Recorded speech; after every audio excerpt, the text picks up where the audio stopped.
Ginataang puso ng saging, kalahating kilo na karne, at pangsahog niya. Una ko nang hiwain ang puso ng saging at napakatigas talaga. Parang hindi ko na kaya. Kaya tinawag ko na si Papa. Ang sagot niya naman, kaya mo yan anak. Ganun talaga magtrabaho sa kusina. Ayan nga'y hiniwa ko na ng pahalang. Kaya ngayon ay nalaman ko na. Kaya masarap kainin. Ang pagkain na pinaghirapan. Ang akala ko hindi ko makaya. Ngayon hinugasan ko na. Napanahon na para hiwain ng bawang. Sundan ng sibuyas. Yan naman talaga'y pampadagdag ng lakas. At igaw talagang alas. Tadapala ng luya para mahiwa na. Ilabas ko ng pula at berdeng at tiyal. Yan na may hiwain ko lang sa gitna. Tinanggal ko lang ang buto at pinagpipira-piraso. Sa paghihiwa kong ito, lumaki na ang aking braso. Dinamay ko na rin ang dahon ng sibuyas para susobra talaga ang aking lakas. At ganado pa rin hanggang bukas. Tinabas ko na ang karne. Ito nga'y medyo makunat. Pero tapos talaga pag ako ang bumanat. Ipigaan ko ng hiniwa kong puso ng saging. Parang nangihina na ako. Pero tuloy pa rin ang proseso.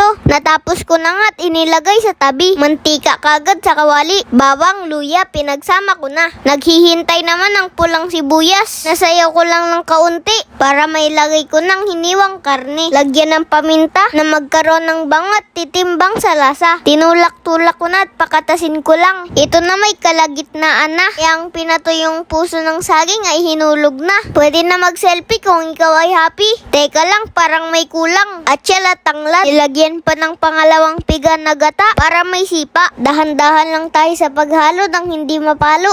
At ayan na may tatakluban ko muna. At pagbukas, lagyan ng patis. At susundan naman kaagad ng asin. At akin lang patunawin. Sabayan na rin ng pampasarap ng mabuong pangarap. Laglagan ko na rin ng siling haba at siling pula. Dahon ng sibuyas at unang piga na gata. Ngayon nga'y malapit nang matapos ang palabas. Kaya huhusgahan ko na kung ano ba talagang lasa.